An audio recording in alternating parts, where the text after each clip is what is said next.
चलिए, तो आज हम लोग स्टार्ट करते हैं चैप्टर 6 रेस्पिरेशन इन ऑर्गेनिजम्स। ठीक है, यानी हिंदी में कहें तो प्राणियों में श्वसन। ठीक है, तो सबसे पहले हम लोग रेस्पिरेशन को समझ लेते हैं कि रेस्पिरेशन किसको बोलते हैं। जैसे जनरली हम लोग सोचते हैं रेस्पिरेशन का मतलब होता है सिर्फ नाक से सांस लेना और उसे ही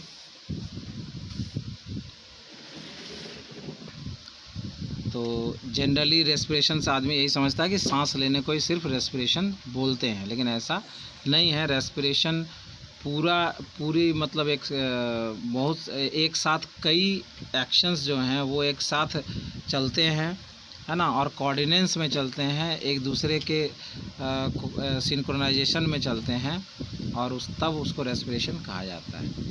चलिए, तो हम लोग यहाँ देखते हैं। One day, Bujo was eagerly waiting to meet his grandparents who were coming to the town after a year. एक दिन बूझो बहुत ही उत्सुकता से इंतज़ार कर रहा था कि उसके दादाजी लोग जो हैं, दादा दादी आने वाले हैं शहर से 1 साल के बाद। He was in a real hurry. वह बहुत ही हड़बड़ी में था as he wanted to receive them at the bus stop. वह बहुत ही हड़बड़ी में था क्योंकि उसे बस स्टॉप में उनको रिसीव करना था।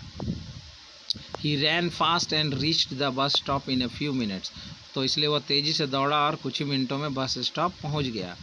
He was breathing rapidly. वह बहुत ही ज़ोर ज़ोर से सांस ले रहा था।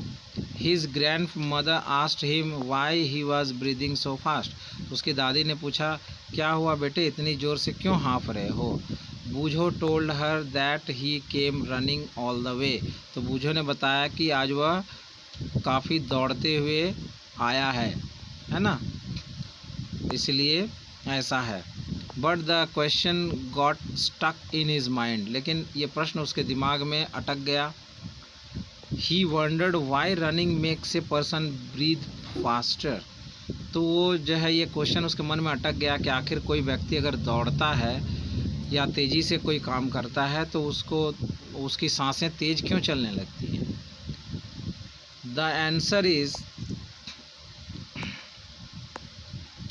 answer to Bujo's question lies in understanding the why we breathe. तो बूझो का जो प्रश्न है उसका उत्तर इस चीज़ में छुपा हुआ था कि हम लोग आखिर सांस लेते क्यों हैं। तो breathing is a part of respiration. तो ब्रीदिंग ही रेस्पिरेशन नहीं है, ब्रीदिंग एक पार्ट है रेस्पिरेशन का, है ना। तो ब्रीदिंग जो है वो श्वसन का एक हिस्सा है। Let us learn about respiration. तो आइए हम लोग रेस्पिरेशन को समझते हैं। Why do we respire. हम लोग जो है श्वसन क्यों करते हैं। तो in chapter 2 you learned that all organisms are made of small microscopic units called cells. तो हम लोग जैसे पहले चैप्टर 2 में पढ़ा कि सभी जीव जो है वो अत्यंत छोटी संरचनाओं से बने होते हैं, जिन्हें हम क्या कहते हैं, सेल्स कहते हैं। A cell is the smallest structural and functional unit. Cell क्या है, एक सबसे छोटा एक स्ट्रक्चरल और एक इकाई है, क्रियात्मक, है ना, मतलब काम करने वाला, और उसके एक संरचनात्मक और क्रियात्मक एक इकाई है। मतलब वो उसकी संरचना भी अपनी है और वो कुछ काम भी करता है। ऐसी बात नहीं है कि वो अगर एक अकेला सेल हो गया तो वो फिर ज़िंदा नहीं है, वो कुछ काम अकेले नहीं कर सकता, ऐसी बात नहीं है। वो अकेले भी सारा काम कर सकता है। तो मतलब वो एक अलग संरचना भी है, प्लस वो अपने खुद ब खुद जिंदा भी है। ठीक है, तो a cell is the smallest structural and functional unit of the organism. किसी भी जीव का एक कोशिका जो होती है वो एक संरचनात्मक, सबसे छोटी संरचनात्मक और क्रियात्मक इकाई होती है। Each cell of an organism performs certain functions. और हर सेल जो है वो एक ख़ास कार्य करता है खुद में, such as nutrition, transport, excretion and reproduction. जैसे कि कार्य होते हैं न्यूट्रिशन यानी पोषण का काम, ट्रांसपोर्ट यानी परिसंचरण का काम, एक्सक्रीशन यानी उत्सर्जन का काम, रिप्रोडक्शन माने हाँ ट्रांसपोर्ट मतलब ट्रांसपोर्ट, जैसे गाड़ी वगैरह को उसको ट्रांसपोर्ट हम लोग बोलते हैं ना, जैसे वाहन आवागमन उसको बोलते हैं ट्रांसपोर्ट। तो हमारे शरीर में भोजन एक जगह से दूसरा जगह जाएगा तभी तो पूरा अंग जो है बचेगा। तो भोजन को जो है एक जगह से दूसरे जगह ले जाने के लिए जो हाँ जो ब्लड ले जाता है उसी को तो बोलते हैं आवागमन, है ना, उसी को बोलते हैं ट्रांसपोर्ट। तो टू परफॉर्म दीज फंक्शंस, इन फंक्शंस को परफॉर्म करने के लिए द सेल नीड्स एनर्जी। तो ये सब जो काम करने के लिए सेल को क्या चाहिए, बिना ऊर्जा के कर नहीं सकेगा कोई cell. Even when we are eating, यहाँ तक कि जब हम लोग खा रहे होते हैं, स्लीपिंग और रीडिंग वी रिक्वायर एनर्जी। अब हम लोग सो रहे हैं या मतलब हम लोग खा रहे हैं या पढ़ रहे हैं, यहाँ तक कि सो भी रहे हैं, हमें लगता है कि पढ़ना और खाना चलिए उसमें कोई काम करते हैं हम लोग, लेकिन सोने में सभी को लगता है कि सो रहा है तो क्या काम कर रहा होगा, सिर्फ बैठा बैठा सो रहा है, कोई काम। हाँ लेकिन सोने में भी हमारे शरीर की ऊर्जा खर्च होती है। But where does this energy come from, तो आखिर ये ऊर्जा आती कहाँ से है। Can you say why your parents insist that you should eat regularly, क्या आप बता सकते हैं कि आपके माता पिता जो हैं वो आपको क्यों बार बार जोर देते रहते हैं कि समय पर खाओ समय पर खाओ, ऐसा क्यों बोलते रहते हैं। The food has stored energy, भोजन में क्या होता है ऊर्जा जो है वो संचित रहती है, विच इज़ संचित मतलब जमा रहता है, and which is released during respiration, और जब ये श्वसन की प्रक्रिया समाप्त होती है या पूर्ण होती है तो उस भोजन का सारा ऊर्जा जो है हमारे शरीर में ट्रांसफ़र हो जाता है। चलिए आगे है, therefore all living organisms respire to get energy from food, इसलिए सारे जो लिविंग ऑर्गेनिजम्स हैं, जितने भी जीवित प्राणी हैं, वो क्या करते हैं, रेस्पिरेशन करते हैं टू गेट एनर्जी, है ना, वो रेस्पिरेशन के द्वारा एनर्जी प्राप्त करते हैं, ऊर्जा प्राप्त करते हैं फ्रॉम फूड, भोजन से। ड्यूरिंग ब्रीदिंग, श्वसन के दौरान या सांस लेने के दौरान, वी ब्रीद इन एयर, हम लोग हवा सांस में लेते हैं। You know that air contains oxygen, और आप जानते हैं कि हम लोग जो सांस लेते हैं वो असल में क्या होता है, ऑक्सीजन को ही सांस लेते हैं और हवा में ऑक्सीजन मिली रहती है। We breathe out air which is rich in carbon dioxide, और जब हम लोग सांस छोड़ते हैं तो उसमें अधिकतम भाग किसका रहता है, कार्बन डाइऑक्साइड का। The air we breathe in is transported to all parts of the body, और जो हम लोग हवा सांस में लेते हैं, अंदर लेते हैं, वो पूरे शरीर में उसका परिवहन होता है, मतलब पूरे शरीर में वो ऑक्सीजन जो है वो भेजी जाती है। And ultimately to each cell, और अंत में सारे कोशिकाओं में भी वो जाती है, वो हवा मतलब वो oxygen. In the cells oxygen in the air helps in the break down of food, तो भैया ऑक्सीजन वहाँ सेल के अंदर जाने की क्या ज़रूरत है, तो जाने की ज़रूरत इसलिए है कि क्योंकि हर सेल में जो भोजन हमने खाया है वो अभी जिस रूप में भी जमा है तो वो लेकिन ऊर्जा में कन्वर्ट अभी नहीं हुआ है, तो उसे ऊर्जा में कन्वर्ट करने के लिए यानी ब्रेक डाउन ऑफ फूड यानी भोजन का खंडन करने के लिए, उसे तोड़ने के लिए मतलब उसे टुकड़े में तोड़ने के लिए नहीं, बल्कि भोजन जिस भी रूप में है, जिस यौगिक रूप में है, जिस कंपोजिट रूप में है, उसे तोड़ करके सरल अणुओं में बदलने की जो प्रक्रिया है वो भी।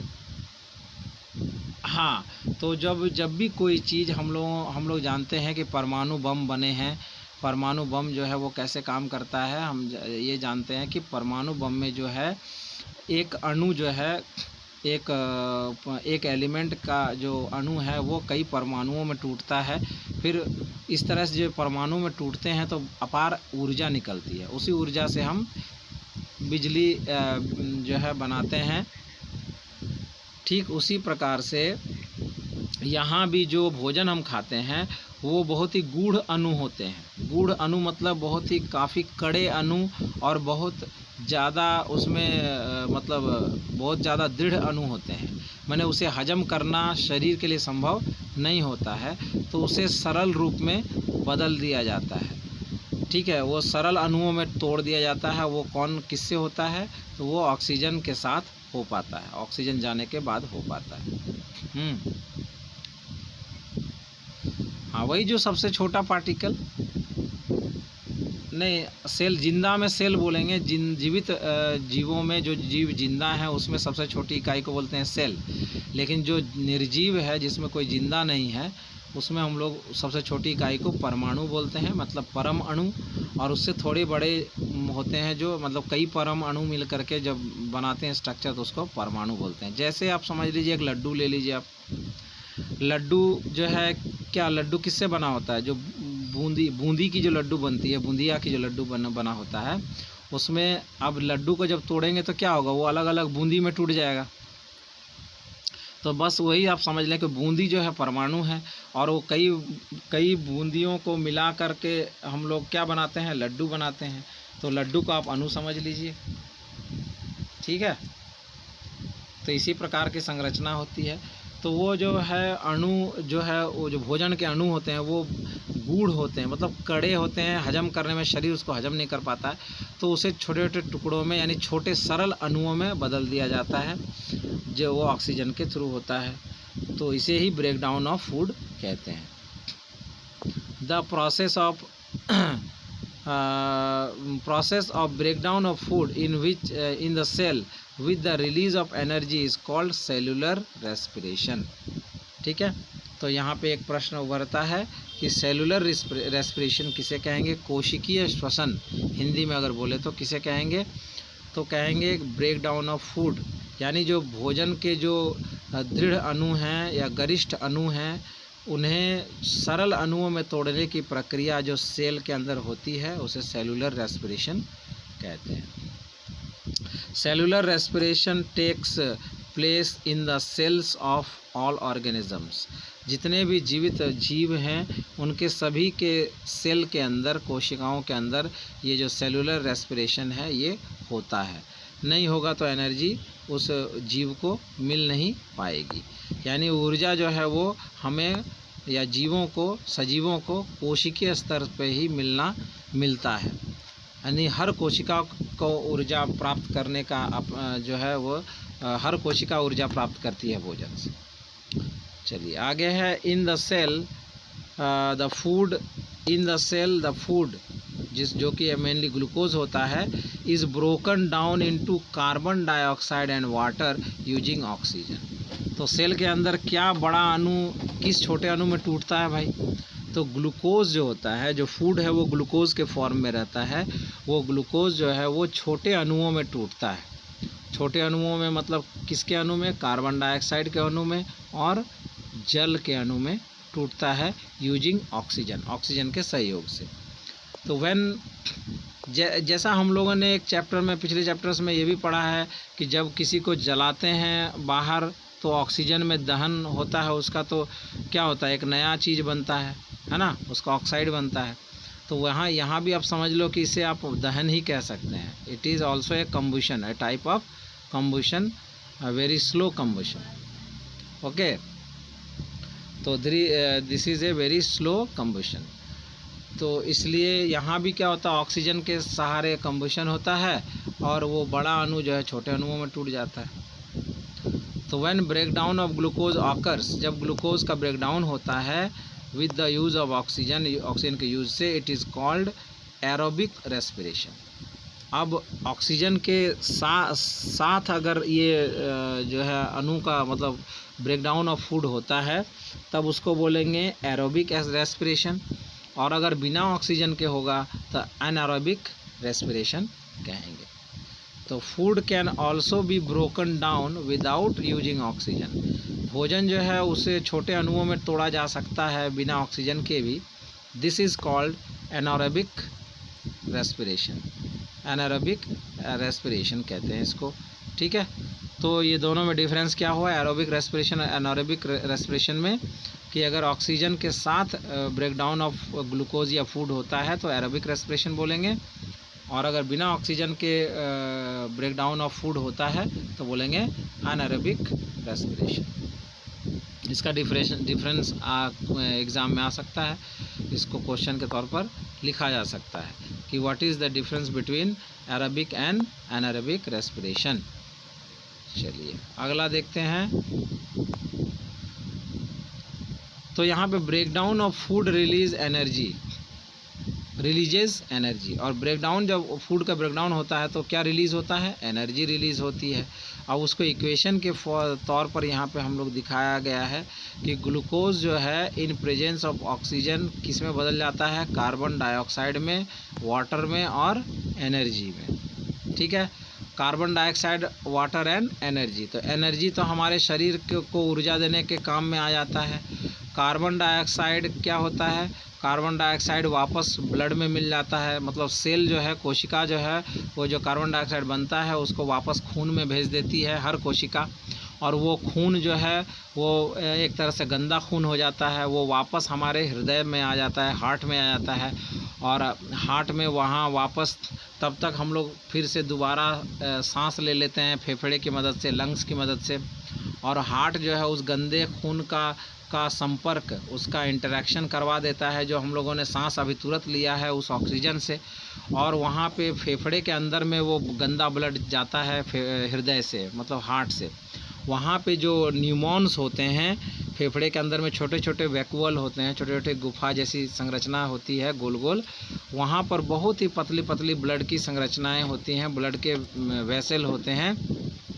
उसमें हम लोगों ने जो सांस लिया होता है उसका वो ऑक्सीजन आया हुआ रहता है, और वो ऑक्सीजन आ करके और इधर से गंदा खून हार्ट जो है उसी वैक्यूल में भेजा हुआ रहता है, फेफड़े में भेजा रहता है। तो जब वहाँ पर गंदा खून जाता है तो उसका कार्बन डाइऑक्साइड वहाँ से ब्लड से हट जाता है और वो ऑक्सीजन उसके साथ चिपक जाता है, और कार्बन डाइऑक्साइड को लेकर के हमारा फेफड़ा जो है उसको वापस बाहर नाक से धकेल देता है बाहर, और ऑक्सीजन जो चिपक जाता है ब्लड को, वो ब्लड वापस हृदय के, हार्ट के दूसरे चैम्बर में चला जाता है, और उस चैम्बर से वापस हार्ट जो है उस ब्लड को, जो कि ऑक्सीजनेटेड ब्लड बोला जाता है उसको, यानी शुद्ध रक्त हो जाता है क्योंकि ऑक्सीजन मिल जाता है उसके साथ, वो रक्त जो है वापस फिर से सेल का तरफ दौड़ने लगता है, और वो दौड़ करके फिर से सेल को ऑक्सीजन का आपूर्ति कर देता है, और वहाँ पर फिर से रेस्पिरेशन चालू हो जाता है। तो ये चीज़ चलता रहता है। समझ में आया? ये सर्कुलेशन समझ में आया? ये सर्कुलेशन समझ में आया? सर्कुलेशन ऐसा होता है कि जब हम लोग सेल में जो इसका, या समझ लीजिए ऐसे कि हम लोग नाक से सांस लिए, हाँ, हम लोगों ने इनहेल किया, वो इनहेल किया तो ऑक्सीजन हम लोगों ने लिया, ऑक्सीजन फेफड़े में गया, फेफड़े में आकर के उसका जो छोटा छोटा जो गोल गोल गुफा जैसी संरचना होती है, जिसको बोलते हैं आपका क्या बोलते हैं उसको बोलते हैं न्यूमॉन, उसको रेस्पिरेशन का यहाँ पे सिस्टम होता है। तो इस तरह से जो है ग्लूकोज जो है वो कार्बन डाइऑक्साइड में टूटता है, तो कार्बन डाइऑक्साइड तो बाहर निकल गया वहाँ पे फेफड़े में जा कर के, और वाटर जो है वो चला गया, वो आपका किडनी में चला गया, किडनी वहाँ पे किडनी उसको छान करके उसको जो है वापस उसमें से जो यूरिया वगैरह रहता है वो उसको शरीर से बाहर निकाल देता है, और एनर्जी तो शरीर में मिल ही जाता है वो। तो ये तीनों चीज़ इस तरह से बट जाता है। कार्बन डाइऑक्साइड नाक से निकल जाता है, ब्लड में बहता हुआ जाता है हार्ट में, हार्ट से जाता है फेफड़े में, फेफड़े से वापस वहाँ वो बाहर निकल जाता है, ठीक है। और वहाँ वो जो ब्लड वहाँ पे पहुँचा हुआ रहता है, मतलब वहाँ पे एक तरह का जैसे कोई, आप इसको समझ लीजिए कोई व्हीकल समझ लीजिए, अगर व्हीकल है जो अगर किसी जगह पे जाता है, एक माल उसको वहाँ पे ड्रॉप करता है और साथ ही साथ वहाँ पे दूसरा माल उसको वहाँ से चढ़ा कर लाना है, तो वो क्या करता है, यहाँ से जाता है, जो माल लेकर के वहाँ पर डिलीवर करना है उस माल को वहाँ पर डिलीवर करता है, साथ ही साथ वहाँ से नया माल जो है वो उसमें उठा लेता है और वापस ले आता है इस जगह पे। तो वैसे ही ब्लड का काम होता है। ब्लड यहाँ से गंदा जो कार्बन डाइऑक्साइड जो ब्रेकडाउन के फलस्वरूप जो कार्बन डाइऑक्साइड बना था सेल के अंदर, उसको ब्लड में चला गया, वो ब्लड उसको ढो करके हार्ट में पहुँचाया, हार्ट ने उसको भेज दिया इसमें लंग्स में, और लंग्स में तब तक वहाँ पर हम लोग जो ऑक्सीजन सांस लिए हुए रहते हैं, इनहेल किए हुए रहते हैं, तो ऑक्सीजन आया हुआ रहता है। तो ऑक्सीजन नया माल है, कार्बन डाइऑक्साइड पुराना माल है। कार्बन डाइऑक्साइड को डिलीवर कर दिया जाता है वहाँ पे उस न्यूमॉन में, और ऑक्सीजन को ले लिया जाता है। ऑक्सीजन चिपक जाता है ब्लड से, और वहाँ पर से ब्लड जो है वो एक इसके तरह कैरियर की तरह वापस घूम करके हार्ट में आता है, लेकिन हार्ट के दूसरे चैम्बर में आता है जहाँ पर ऑक्सीजनेटेड ब्लड रहता है, उसमें आता है, और वहाँ से हार्ट उसको पूरे शरीर में फिर से भेज देता है। यही प्रोसेस चलता रहता है। तो you should know that there are some organisms, आपको ये जानना चाहिए कि बहुत सारे जो ऑर्गेनिज्म होते हैं such as yeast that can survive in the absence of air, जो एयर के एब्सेंस में भी जिंदा रह सकते हैं। दे आर कॉल्ड एनारोब्स, ठीक है। इसको हम लोग एनारोब्स भी बोलते हैं, किसको? यीस्ट को। They get energy through anaerobic respiration, ये जो है कहाँ से एनर्जी ये करते हैं, पाते हैं, वो एनारोबिक रेस्पिरेशन के through. In the absence of oxygen, glucose breaks down into alcohol and carbon dioxide as given below.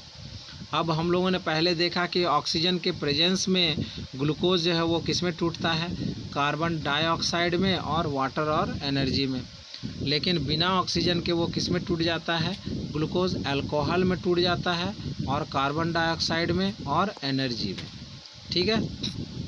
तो इसीलिए इसका काम एनारोबिक रेस्पिरेशन का काम जो है बहुत जगह पे हम लोग शराब बनाने में, फर्मेंटेशन वगैरह अल्कोहल बनाने में भी किया जाता है। हाँ, मतलब वहाँ पे ऑक्सीजन हटा दिया जाता है वहाँ से, और बिना ऑक्सीजन के जैसे यीस्ट वगैरह डाल दिया जाता है, तो वो रेस्पिरेशन एनारोबिक रेस्पिरेशन होता है, जिसके चलते अल्कोहल बन जाता है। बस वही अल्कोहल तो हम लोग जो है लिक्वर के जैसा, माने शराब, वही अल्कोहल तो ही ये है ना, शराब है ना। और कार्बन डाइऑक्साइड को चैम्बर के थ्रू निकाल देते। इस तरह इसको इंडस्ट्री में भी यूज़ किया जाता है एनारोबिक रेस्पिरेशन को, ठीक है। चलिए आगे देखते हैं।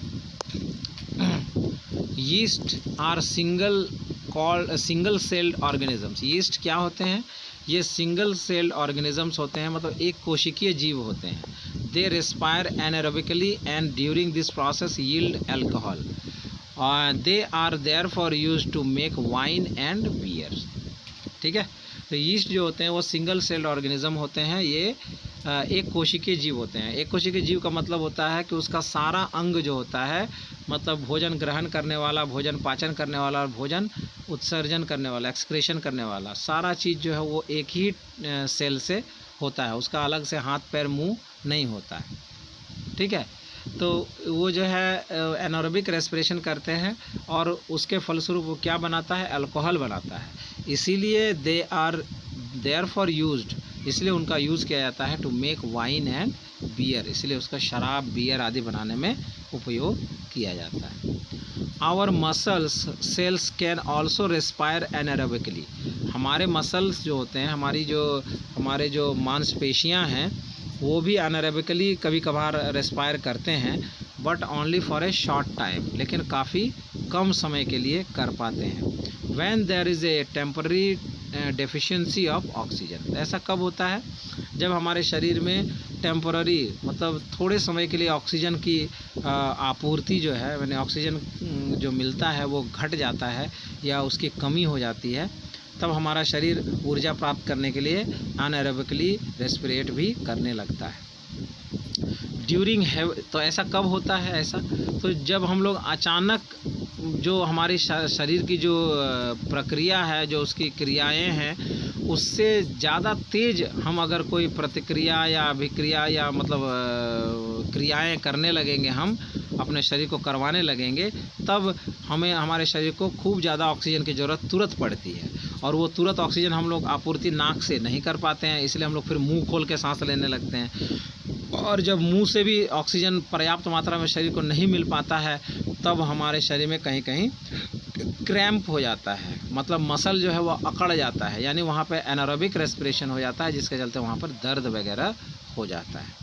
ठीक है, तो यहीं पे वही बोल रहा है कि ड्यूरिंग हेवी एक्सरसाइज, ये कब होता है, खूब ज़्यादा एक्सरसाइज करते हैं जब हम, तब फास्ट रनिंग, बहुत तेज़ दौड़ते हैं तब, साइकिलिंग, बहुत ज़्यादा साइकिल चलाते हैं तब, वॉकिंग या खूब ज़्यादा चलते हैं तब, फॉर मैनी आवर्स, कई घंटों तक हम लोग अगर ऐसा लगातार करते हैं, और हेवी वेट लिफ्टिंग या बहुत ज़्यादा वज़न उठाते हैं, the demand for energy is high, तो उस समय जो ऊर्जा की आवश्यकता है वो बढ़ जाती है, अचानक बढ़ जाती है। But the supply of oxygen to produce the energy is limited, लेकिन जो ऑक्सीजन सप्लाई हमारे शरीर को होती है वो तो हमारे छोटे नाक के छोटे से छेद से होती है, तो उतने छेद से उतना ऑक्सीजन जा नहीं पाता है। तब फिर हम उसकी आपूर्ति के लिए मुंह खोल देते हैं, मुंह खोल करके सांस लेने लगते हैं, लेकिन उससे भी नहीं हो पाता है। तो देन क्या होता है, हैं? नहीं होता होगा तभी ना शरीर में दर्द बढ़ जाता है। हो जाएगा वो तो हमको लगता है हो जाएगा, लेकिन पूरे शरीर में शायद उस कम समय के लिए नहीं हो पाता होगा, तभी तो दर्द हो जाता है।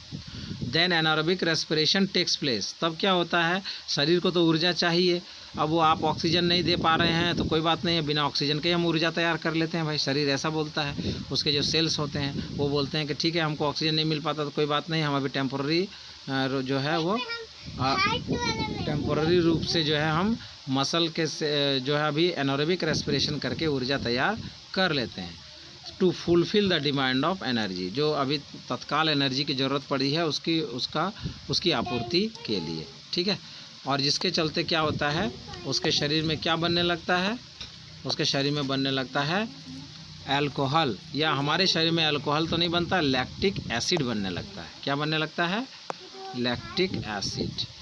तो ये होता है, तो हमारे शरीर में जब इस तरह का एनारोबिक रेस्पिरेशन होता है तो क्या बनने लगता है, ग्लूकोज जो है वो इन एब्सेंस ऑफ ऑक्सीजन टूटने लगता है लैक्टिक एसिड और एनर्जी में। वो लैक्टिक एसिड ही जब हमारे शरीर में जमा रह जाता है, उसी के चलते हमारे शरीर में दर्द रहता है। तो ऐसा कब होता है, जैसे आप अचानक बैठे हैं और अचानक इतनी लंबी छलांग आपने लगा दी जितनी लंबी छलांग आपने कभी लगाई नहीं होगी, तो आपके पैरों में जो सबसे ज़्यादा मुड़ेगा या सबसे ज़्यादा स्ट्रेच होगा, वो वहाँ पे आपको दर्द 2-3-4 दिन 1 सप्ताह तक रहने लगेगा। क्योंकि जैसे मान लीजिए आप बैठे हैं, अचानक आपने सांप देख लिया या आपके पैरों में सांप आ गया, तो आप अचानक उछल पड़ेंगे, उछल कर एक स्थान से दूसरी जगह पर कूदेंगे, तो उसके चलते आप अपनी इतनी ज़्यादा एनर्जी आप लगा देंगे, जितनी एनर्जी आपको नॉर्मल सांस लेने से उतना ऑक्सीजन जा नहीं पाएगा। तो शरीर क्या करता है, एनारोबिक रेस्पिरेशन करके वो एनर्जी बनाता है, और जिसके चलते उस अंग में उस जगह पे स्ट्रेच हो जाता है और वहाँ पे दर्द हो जाता है लैक्टिक एसिड बनने के कारण। चलिए आगे देखते हैं। Have you ever wondered why you get, हाँ 1 मिनट। मेरे चैनल को सब्सक्राइब करने के लिए सबसे पहले लाल रंग के सब्सक्राइब ऑप्शन को टच कर लें, फिर मेरे हर वीडियो की नोटिफिकेशन आपको जल्द से जल्द मिल सके, इसके लिए बेल आइकन को प्रेस कर लें, उसमें से ऑल बेल आइकन को प्रेस कर लें। वीडियो को लाइक करने के लिए अप थंब ऑप्शन को प्रेस कर लें, और दोस्तों को शेयर करने के लिए शेयर ऑप्शन को भी प्रेस कर लें।